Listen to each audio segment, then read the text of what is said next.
보통 전도서 하면 헛되니 모든 것이 헛되도다. 허무주의를 노래하는 책이 아닌가라고 일반인들이 생각할 수가 있습니다. 그래서 오늘은 한 절만 본문을 채택했지만 전도서 전체에 걸쳐서 이 책이 말하고자 하는 초점이 뭔가를 보도록 하겠습니다. 우선 1절을 보니까 다윗의 아들 예루살렘 왕 전도자의 말씀이라.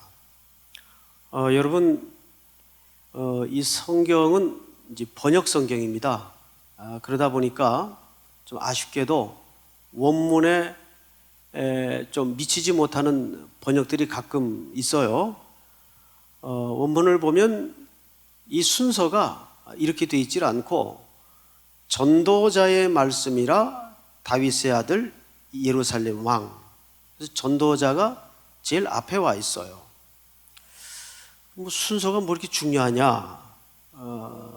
그런데 히브리 사람들은 이름이나 직함을 쓸 때 그 나이 순으로 쓰는 것도 아니고 서열 순으로 더더욱 쓰는 것도 아닙니다. 히브리 사람들은 중요한 순서대로 직함이나 이름을 배열합니다. 따라서 이 직함의 배열은 굉장한 큰 의미를 담아내고 있죠. 전도자의 말씀이라가 제일 앞에 나와요. 원문을 보면. 그러면 그것이 무엇을 뜻하는 것일까? 이런 얘기죠. 내가 다윗의 아들로도 살아보고 또 예루살렘 왕으로도 살아봤다. 그런데 결국 이것도 저것도 중요한 게 아니고 가장 내 인생에 중요한 가치 있는 직함을 하나 꼽으라면 내 인생이 전도자의 삶으로서 가장 가치가 있었다. 그 얘기를 이렇게 하고 싶었던 겁니다.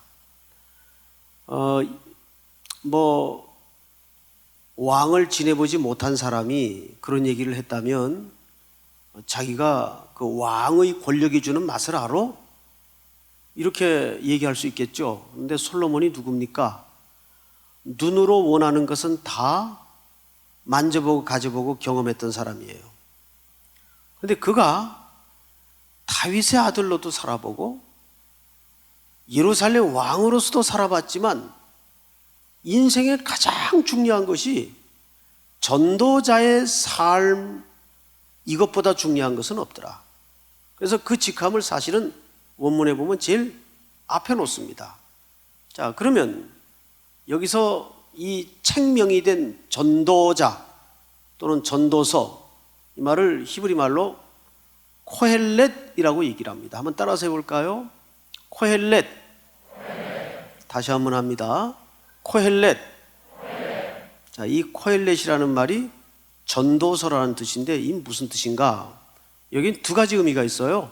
첫째는 회중을 불러 모으다. 회중을 불러 모으다. 그리고 두 번째는 그리고 그들에게 가르치고 선포하다, 그 뜻입니다. 솔로몬이 평생에 걸쳐 세 가지 책을 씁니다.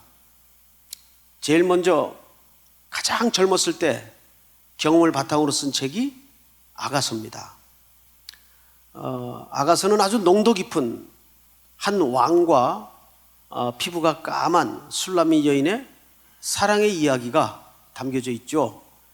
그래서 혹자는 너무 농도 짙은 표현들 때문에 이런 책을 성경에다 정경으로 편입을 시켰나, 어떤 신학자들은 그렇게 불만을 품는 분들이 있어요. 그런데 그것은 그 이면의 신학적 관점을 이해하지 못하는 데서 오는 표현들입니다.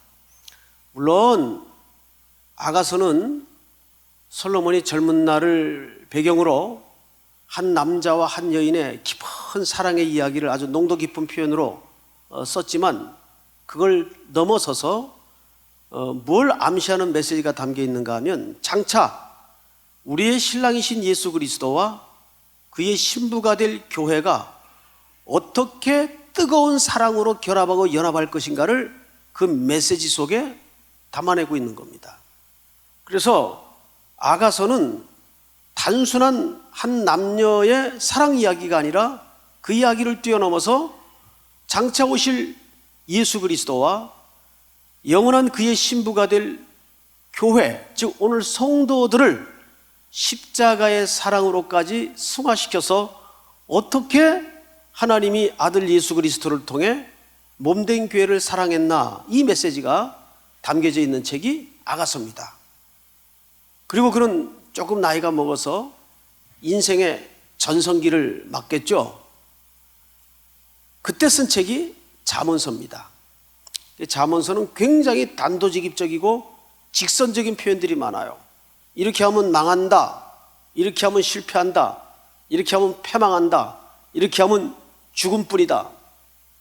이렇게 아주 직선적이고 직설적이고 애둘러 표현하는 법 없이 단도직입적인 표현들이 굉장히 많아요.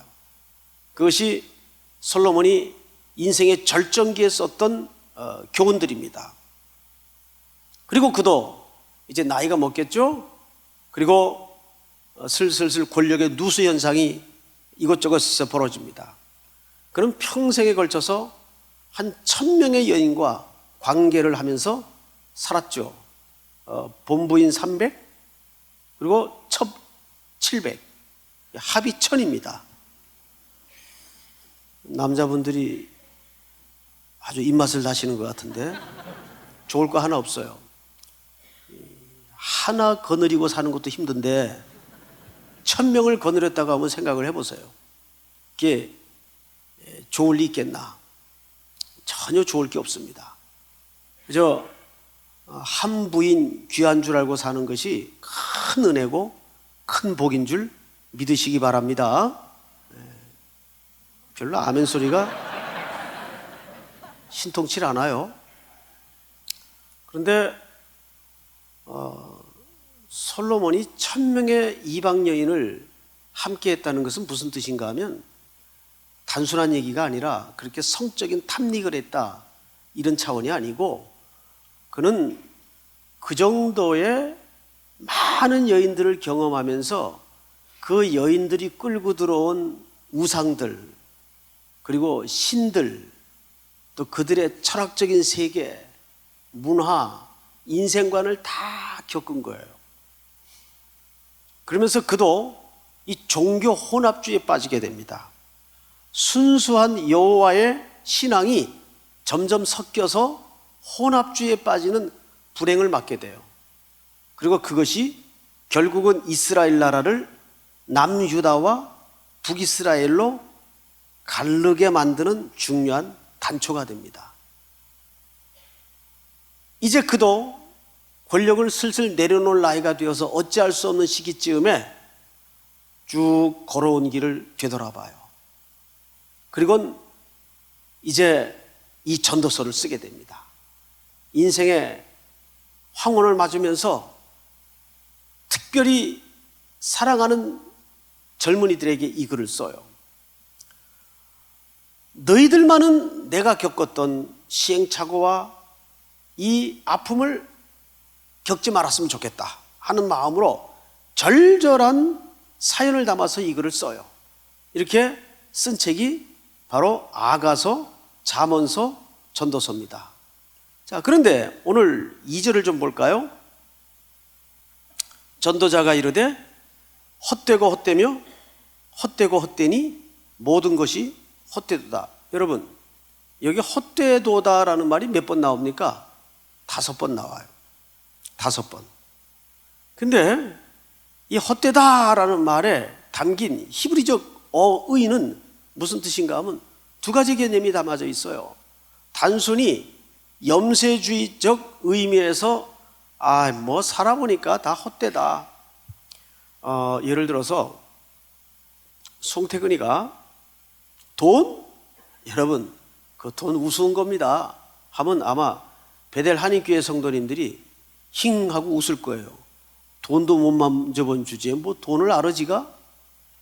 웃을 거예요. 그런데 여기 이건희 씨가 오셔가지고 여러분, 돈? 그거 맹랑한 겁니다.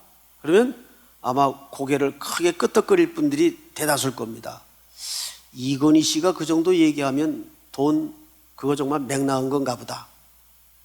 그런데 지금 헛되고 헛되니 이 이야기를 누가 해요? 솔로몬이 하고 있어요. 솔로몬은 누굽니까?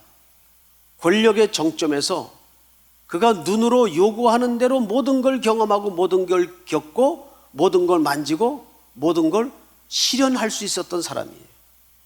근데 그가 그 권력의 정점에서 모든 걸 누려보고 경험하고 내린 인생의 결론이 헛되고 헛되니 모든 것이 헛되도다.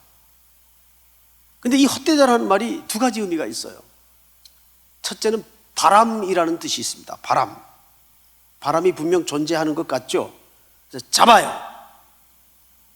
그리고 손을 펴보면 거기 남는 게 있어요, 없어요? 남는 게 없죠.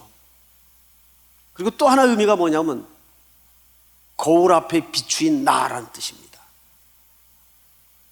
거울을 보면 그 안에 실체처럼 분명 내가 있어요. 그런데 탁 거울을 깨보세요. 거울이 깨지는 동시에 그 안에 실체처럼 존재할 것 같았던 나가 한꺼번에 무너집니다. 그러니까 그것이 헛되도다라는 말의 중요한 개념이에요. 첫째는 바람 같은 것이고 두 번째는 거울에 비친 나, 거울이 깨지면 다 무너지는 것 같은 의미를 담고 있죠. 그게 솔로몬이 여기서 말한 의미예요. 그런데 그것을 어디서 겪었다는 겁니까? 여기 보니까 해 아래서라는 뜻입니다. 해 아래서 3절에. 자, 지금부터 이 해 아래라는 말은 전도서에 가장 많이 등장하는 주제인데 이 의미를 이해하셔야 됩니다. 이 말은 고대 히브리인들이 가졌던 말 습관이에요. 자, 해는 당시 그들의 모든 우주의 중심이었어요. 그래서 여러분 애굽의 파로, 그 바로라는 말이 이름이 아니죠. 그 바로라는 말은 태양이라는 뜻입니다. 그만큼 그들은 태양을 숭상했고 모든 우주의 중심을 태양으로 이해를 가졌어요. 그래서 해 아래라는 말은 그들의 이해 속에 두 구분이 정확히 구분되어 있어요. 해를 중심으로 해 아래는 세상을 얘기합니다. 세상에서 살아보니까 그 말이에요. 근데 이 말은 사실은 뭘 염두에 둔 얘기냐면 해 위의 존재를 염두에 둔 얘기예요. 그래서 이 당시 사람들은 해를 중심으로 해 이상 또는 해 위의 존재를 신적인 초월적 존재로 이해를 가졌어요. 그래서 솔로몬이 여기서 고대 히브리 사람들이 사용했던 해 아래라는 표현을 한 것은 다른 이유가 아니에요. 해 아래, 즉 세상에서 만져보고 누려보고 겪어본 바로는 모든 것이 헛되고 헛되도다. 바람 같은 것이고 거울에 비친 나의 모습 같은 것이더라. 그러니까 이 해 아래에서는 인생에게 영원한 해답을 줄 것이 없더라 그 말이에요. 그러면서 이 전도서는 크게 세 가지를 고백하고 있는데요. 첫째는 허무. 여러분 허무가 뭡니까? 제가 집회 때도 말씀을 잠깐 드렸지만 우린 보통 허무, 좌절, 실패 이런 것을 한국 사람들은 어떤 이해로 갖고 있는가 하면 하다가 장애를 만나고 웅덩이를 만나고 가시철망을 만나고 안 되는 좌절, 실패, 절망, 낙심 이거를 허무라고 이해를 합니다. 아니요. 그건 정밀한 의미에서 실패도 좌절도 낙심도 아닙니다. 넘어진 만큼만 또 일어나면 돼요. 진짜 허무는 뭔지 아십니까? 특별히 전도자가 말하는 허무는 그런 개념의 허무가 아니고 탑의 자리에 올라갔는데 이게 뭔가? 결국 이거란 말인가? 그 절정의 자리에서 밀려오는 허무, 이거는 죽음보다 더 심각한 깊은 수렁을 우리에게 가져다 줘요. 그걸 허무라고 얘기합니다. 솔로몬이 모든 절정의 정점을 치고 올라가 봤어요. 그런데 그게 나에게 영원한 기쁨도 행복도 가져다 주지 않더라 그 말이에요. 그러면서 그는 허무를 노래합니다. 그리고 두 번째는 전도자가 말하는 것이 살아보니까 인간은 모순 덩어리더라. 도대체 알 수 없는 게 살아갈수록 많이 생기더라. 젊을 때는요 오히려 가능성이 많고 예측이 될 것 같고 공식대로 인생이 떨어질 것 같아요. 그런데 이렇게 한 40, 50, 60을 넘어선 분들 한번 말씀해 보십시오. 인생살이가 공식처럼 딱딱딱 떨어지면 얼마나 좋겠어요. 근데 살수록 인생은 공식대로 나오질 않아요. 분명히 1 더하기 1은 2가 나와야 되는데 0도 나오고 3도 나오고 5도 나오고 마이너스도 나오고 종잡을 수가 없어요. 모순이 너무 많아요. 이게 전도서가 말하는 큰 두 번째 주제입니다. 모순. 그 모자가 무슨 모자입니까? 그 모자는 창모자예요.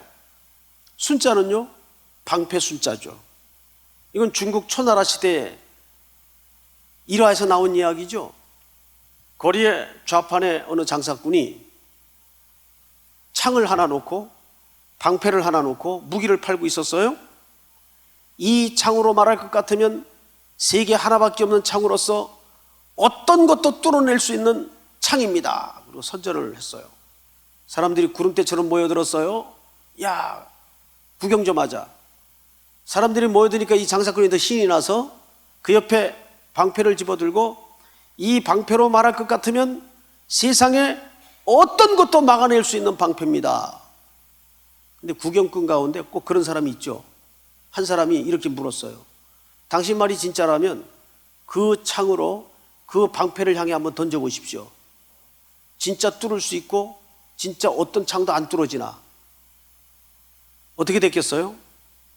얼른 보따리 싸가지고 주랭난을 쳤다는 전해 내려오는 얘기가 있어요. 여기에서 모순이라는 얘기가 나와요. 창모자에 방패 순자란 뜻입니다. 모순이죠. 그럴 경우는 없죠. 살아보니까 그런 모순이 더 많아요. 그리고 전도자가 경험한 또 세 번째 인생의 큰 과제는 불확실하더라. 무슨 일을 만날는지 앞일을 모르겠더라. 그래서 하나님께서는 인생에게 형통한 날을, 공고한 날을 이 둘을 병행하게 하사 장래일을 알지 못하게 만들었다 그랬어요. 이게 전도서가 갖는 큰 세 번째 주제입니다. 왜 그랬을까요?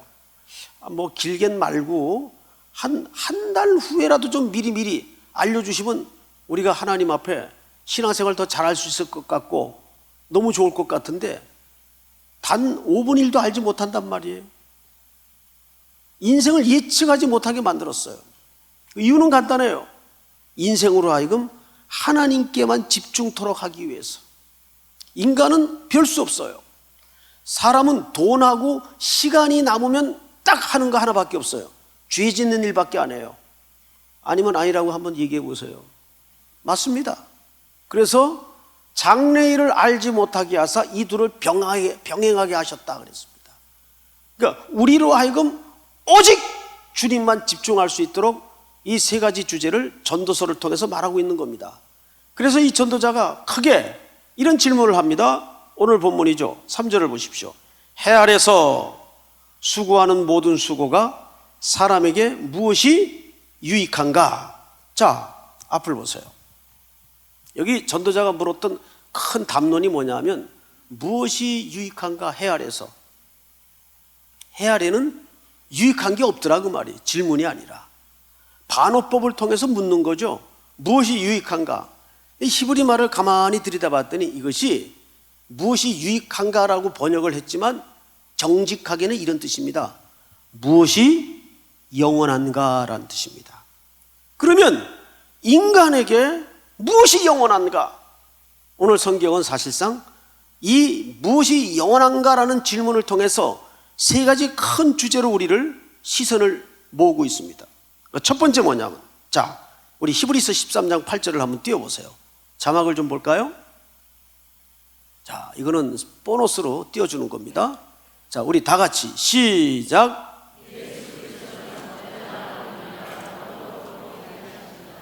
누가 영원하세요? 예.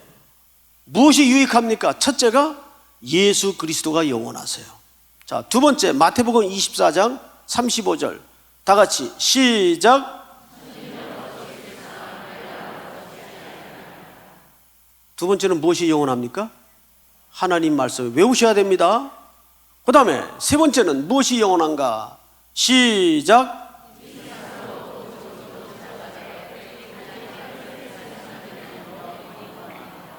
아멘. 자, 이제 자막을 지워주시고 우리 세 가지 외웁시다. 첫째, 무엇이 영원해요? 어제나 오늘이나 영원토록 동일하신 예수 그리스도가 영원하세요. 아멘. 두 번째, 무엇이 영원하세요? 영원토록 변함없는, 세상은 천지는 없어져도 여호와의 말씀은 영원히 변함이 없습니다. 하나님의 말씀이 영원해요. 마지막 세 번째는 무엇이 영원해요? 하나님의 뜻을 행하는 자가 영원해요. 자, 근데 여기에 이제 걸렸어요. 그러면 하나님의 뜻을 행한다는 게 뭘까요? 이거는 중요하니까 자막 처리를 안 하고 여러분 직접 수고해서 성경을 좀 찾읍시다. 자, 요한복음 6장을 다 찾으세요.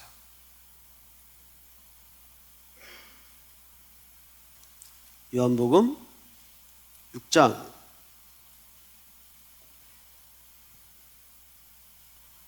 38절 저하고 교독을 합니다. 자, 찾으셨습니까? 우리 찬양대 찾으셨나요? 네. 예, 38절 우리 다 같이 시작.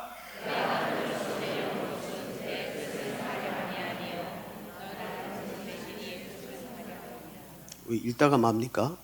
자, 나를 보내신 이의 뜻을 행하려 함이니라. 39절 저하고 같이 읽습니다. 시작. 나를 보내신 이의 뜻은 내게 주신 자 중에 내가 하나도 잃어버리지 아니하고 마지막 날에 다시 살리는 이것이니라. 아멘. 자, 그리고 40절 제가 읽습니다. 내 아버지의 뜻은 아들을 보고 믿는 자마다 영생을 얻는 이것이니 마지막 날에 내가 이를 다시 살리리라 하시니라. 할렐루야. 자, 여러분, 아버지의 뜻을 행하는 자가 영원히 거한다 그랬어요. 그런데 성경을 찾아보니까 도대체 아버지의 뜻을 행하는 게 뭐예요? 오늘 39절에 나를 보내신 이의 뜻은 내게 주신 자 중에 내가 하나도 잃어버리지 아니하고 마지막 날에 다시 살리는 이것이니라. 아멘. 뭡니까? 아버지의 뜻이 생명을 구원하는 일이에요. 믿습니까, 여러분? 오늘 솔로몬이 다윗의 아들로도 살아보고 예루살렘 왕으로도 살아봤지만 해 아래 인생의 수고가 남는 게 없어요. 영원한 게 없어요. 그러면 무엇이 유익한가? 세 가지가 유익한데, 첫째는 예수 그리스도가 영원하세요. 둘째는 하나님의 말씀이 영원하세요. 마지막 세 번째는 하나님의 뜻을 행하는 자가 영원한데 그 뜻이 뭐 하는 거라고요? 생명을 구원하는 거라고요. 믿습니까?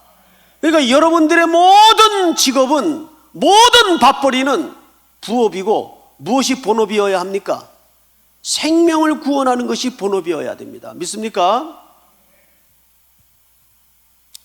여러분, 그 성경에서 요셉이라는 인물을 기억할 겁니다.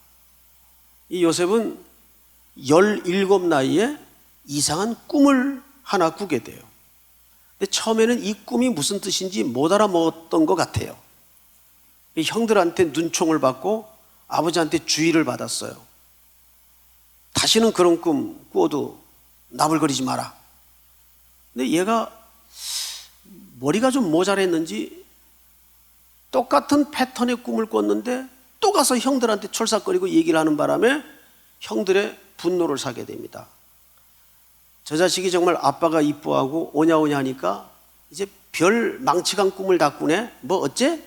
우리 것들이 너희한테 절을 다 해? 저거 언제 한번 날 좀 잡자. 그리고 형들이 안 그래도 이 배다른 형제들이라 집안 사정이 불편한데 요 제일 막둥이가 아버지의 총애 밑에 아주 얄미운 짓만 골라 한단 말이에요. 그래서 그 꿈꾼 일로 더 분노를 사게 됐어요. 근데 여러분, 요셉의 스토리 하면 너무 익숙한 내용이기 때문에 잘 아실 거예요. 요셉의 스토리의 제일 하이라이트가 어디입니까? 제일 클라이막스가 어디예요? 그냥 혼자 해라. 뭘 자꾸 묻냐? 그런 표정 같아요. 제일 하이라이트가 어딘 것 같아요? 보통 국무총리로 성공을 하는 위대한 인생의 반전을 꼽습니다. 정말 그럴까요? 자, 얘기를 조금 들어보세요. 그래서 그는 아버지의 심부름을 하게 됩니다. 아버지 심부름으로 형들이 일하는 곳에 갔다가 형들이 주고받는 눈빛을 통해서 오늘이다, 저놈 잡자 하는 바람에 옷을 홀딱 벗겨가지고 물 없는 웅덩이에 집어던져줘요. 근데 요셉의 스토리를 가만히 추적하면요, 공통점이 하나, 그 옷 때문에 고생을 많이 해요. 옷 때문에. 그죠? 예. 그리고 옷 몇 번 바꿔 입다가 인생 끝나요, 사실은. 뭐 죽일 것까지 있냐? 한 형님의 애절한 부탁에 마침 애굽 상인이 지나가는데 은 20냥에 팔아버리죠. 그 졸제 요셉이 애굽으로 팔려갑니다. 그리고 보디발 장군의 집에 시종으로 들어가게 돼요. 근데 그 집에는 여염한 아내가 살고 있었어요. 어느 날 보니까 남편이 얼굴이 허연 얼짱 하나를 데리고 들어오는데 군침이 담기는 거예요. 저거 언제 날 좀 잡아야 되겠다. 노리고 있는 와중이었는데 남편이 출장을 간 거예요. 이때 요셉의 그 외모를 늘 흠모했던 그 여염한 보디발의 아내가 아주 야식구리한 잠자리 날개 같은 옷을 차려입고 침대에 비스듬히 누워가지고 요셉하고 유혹을 하는 거예요. 이 순진한 요셉이 뭣도 모르고 마님 부르셨습니까? 왔는데 아이고, 이건 눈을 제대로 뜨고 볼 수가 없어요. 고개도 못 들고 쩔쩔매는데 그만 옷을 붙들고 늘어지는 거예요. 아우 그러면서 본격적으로 유혹을 하는 거예요. 그래서 기겁을 해가지고 이 옷을 벗어 던지고 도망을 가는 바람에 하필 일이 되려고 그때 누가 들어오냐 하면 남편이 출장 갔다가 막 들어서요. 아내 손에는 시종의 종놈의 옷이 들려있고 그만 그대로 모함을 당합니다. 보디발은 아무 말 없이 이 요셉을 감옥에 집어넣어요. 이상하죠? 근데 감옥에 들어가서 계속 성실하게 일을 합니다. 그러다가 꿈을 해석해 준 이후로 그가 국무총리가 돼요. 그리고 보좌만 바로가 높았지 실질적인 권력은 요셉의 손에 다 넘어갑니다. 요셉이 국무총리가 되어서 온 천하를 경영하고 다스리게 됩니다. 우리는 보통 여기가 요셉의 인생의 최고의 정점인 줄 알아요. 그런데 성경을 자세히 보면 요셉의 인생의 하이라이트는 거기가 아니에요. 우리 빨리 창세기 45장을 열어보십시다. 창세기 45장.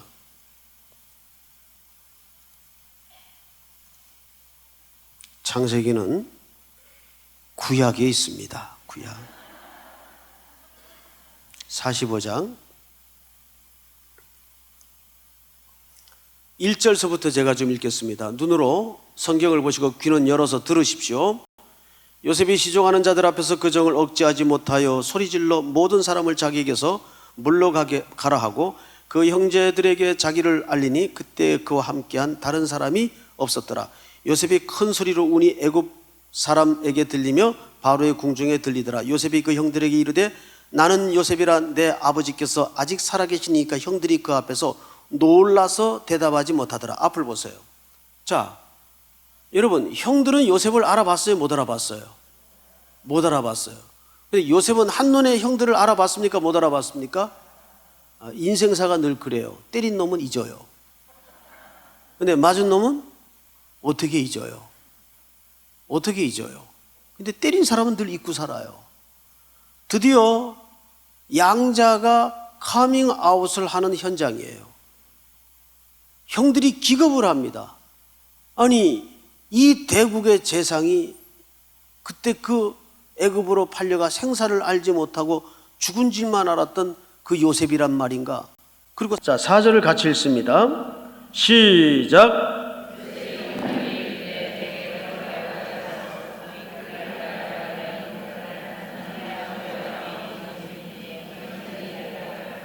아멘. 자, 앞을 보세요. 당신들이 애굽의 판자라. 그러면 우리 상식대로라면 뽑아라. 언젠가 이 복수의 날이 오고야 말 줄 알았다. 그리고 궁궐을 갖다가 아마 송태근이 성격 같으면 피바다를 만들었을 거예요. 이북에서 자라는 피바다. 그런데 요셉이 여기서 경천동지할 고백 하나를 합니다. 5절 보실까요? 당신들이 나를 이곳에 팔았다고 해서 근심하지 마소서, 한탄하지 마소서. 하나님이 생명을 구원하시려고 나를 당신들보다 먼저 보내셨나이다. 자, 여기에서 보시면 요셉의 입에서 처음으로 하나님이라는 말이 주어로 등장을 해요. 하나님이. 누가? 하나님이. 왜? 두 번째 고백이 뭐예요? 하나님이 왜? 생명을 구원하시려고. 보세요. 여기 보세요. 요셉이 지금까지 이해할 수 없었던 여기저기 토막처럼 끊어져 자기 인생 가운데 쓰나미처럼 밀려왔던 수많은 시련의 시간들, 고난의 시간들, 어려웠던 시간들, 이해할 수 없었던 시간들. 그런데 이게 뭔지를 잘 몰랐는데 형들이 부복하여 무릎 꿇어 엎드린 순간 이때서야 하나님이 하셨구나. 이 일을 하나님이. 끊어졌던 퍼즐이 맞춰지기 시작한 거예요. 이거 나는 도무지 이 인생의 굴곡을 알 수가 없었는데 요셉의 입에서 드디어 하나님이라는 말이 주어로 등장을 해요. 왜? 생명을 구원하시려고. 아멘? 생명을 구원하시려고. 그 다음 보세요. 5절 끝에 보니까 나를 당신들보다 먼저 어떻게 하셨나이다? 보내셨나이다. 이 하나님의 이해가 열어지기까지는 재수가 없고 운명이 기구해서 팔려온 줄 알았어요. 재수가 없어서 팔려온 줄 알았어요. 그런데 하나님의 이해로 눈 떠지는 순간 이것이 하나님이 하신 일로 드러났고 생명을 구원하는 일로 이해가 들어왔고 내가 여기 팔려온 게 아니라 send, 보냄을 받은 자리였구나. 아멘? 이해가 달라진 거예요. 렌즈가 달라진 거예요. 그러니까 하나님이 이 세계를 경영하시는 또 개인을 경영하시는 모든 주도적 일은 생명을 구원하는 데 그분의 섭리가 있는 거예요. 믿습니까 여러분? 오늘 솔로몬이 뭘 고백합니까? 내가 다윗의 아들로도 살아보고 예루살렘 왕으로도 살아보고 이 땅의 모든 것을 만지고 쥐었다 놨지만은 결국 생명을 구원하는 전도자의 삶만큼 의미 있고 가치 있는 일은 없더라. 믿습니까? 오늘도 이 고백이 우리 베델 한일교회 모든 성도들의 동일한 고백이 되기를 축복합니다. 마지막 남는 고백이 나는 전도자로서 인생을 살았다라는 고백이 여러분들의 것이 되기를 축복합니다. 기도하겠습니다. 하나님 아버지, 우리에게 전도서의 귀한 말씀을 주셔서 해 아래 무엇이 영원한가? 결국 전도자의 삶만이 영원한 것임을 인정합니다. 믿습니다.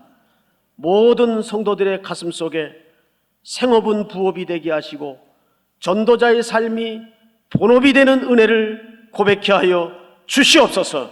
예수님 이름으로 기도드립니다. 아멘.